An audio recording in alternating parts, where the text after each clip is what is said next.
I feel happy. I feel great, But it's good for the team. It's good for the picture of the country, of the city, and for everybody, So yeah, I feel happy. When you went for that overhead kick, did you believe that you could do it, or was it just let me try whatever? No. Yeah, because it's something like I'm used to, in my country when I was little, and some few countries score so like this, So it was not something surprise for me.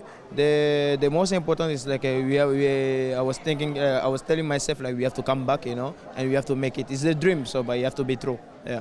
And finally, at the 97th minute, 96th minute, what was the pressure like?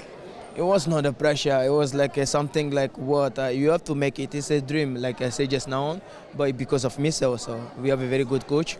We don't give up, He don't give up. He's always saying to you like. Take the ball and do what you want. Show them how you want, and show them like who we are, And then he's giving you a lot of confidence, He's a very good coach, So he gave us a lot of confidence, and he said to us yesterday, we can make it.